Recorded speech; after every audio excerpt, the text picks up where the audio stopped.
They need to be seen in a world that's always watching. There's something very human about wanting to be seen. I don't mean just having someone look at us or notice us for a brief second. I mean really being seen for who we are, as we are, without performance and without the mask. It's one of the deepest human needs. And yet, in today's world, it feels like it's becoming harder and harder to meet.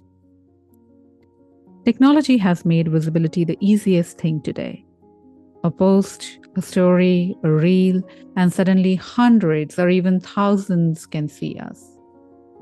Or at least they see something. But what is it that they are really seeing? Most of the times, it's a version of ourselves we have carefully curated. The angle we like best, the words that sound smart, the mood we want to project. It's not false, but it's not the whole picture either. Somewhere between being authentic and being acceptable, we start creating a version of ourselves that the world can consume. But being seen is not the same as being noticed. And it's definitely not the same as being liked, followed, or shared. To be seen is to be understood. Not agreed with all the time, not validated at every turn, but to be understood. It's when someone listens, not to respond, but to actually hear. It's when curiosity is present and judgment is suspended. When someone says, "You're not like me, but I get you, and I respect your right to be you." That is being seen.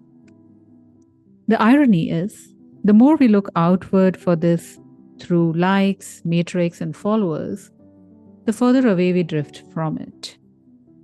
Because real recognition doesn't come with numbers attached to it. It comes quietly, in a conversation where you feel safe enough to stumble with your words. In the presence of someone who lets you be messy without labeling you as flawed. And perhaps the biggest truth is, unless we learn to see others without judgment, we will never feel truly seen ourselves. It's a mirror. The world reflects back who we are, not just what we post. If we carry perfectionism into our relationship, like expecting no red flags, no history, no scars, we'll never meet anyone as they truly are. We'll only meet our projections. And when we do that, we limit our own ability to feel fully recognized too. I notice this a lot in conversations these days. There's a subtle impatience, a rush to define people as narcissists, toxic, trauma-ridden, not my type, this generation is terrible, and the list is long. Labels are faster than listening. Judgment is easier than understanding. But the cost of that and the cost of this speed is intimacy. It makes relationships transactional and leaves us wondering, why is it that no one gets us? And in the modern world, with endless comparisons and overload of voices telling us what we should be doing, how we should be living, even who we should become, it feels almost radical to simply say, "This is me, imperfect, unpolished, and real." The strange thing is, the more we feel like we are constantly being watched, the more judged we feel. Instead of opening up, we close in. We get protective, cautious, careful.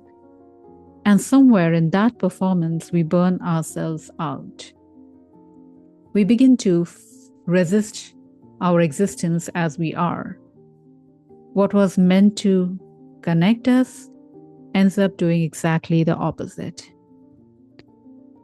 Maybe the invitation for us today is this. Before asking to be seen, let's practice seeing. Let's listen with curiosity.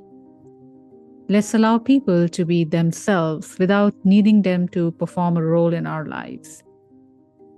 Because when we do, the right people find us. Not the biggest, not the loudest, perhaps not even the largest number of people, but the ones that truly matter. And in that space, likes don't count. Followers don't matter. What matters is the quiet recognition that someone, somewhere, sees you. And maybe finally, you see them too. This is Shikha Pandey, your mindfulness mindset coach. And if you love the conversations that we have on this channel, I encourage you to like, share, and subscribe to the channel. Thank you for all your love. I'll see you in the next one.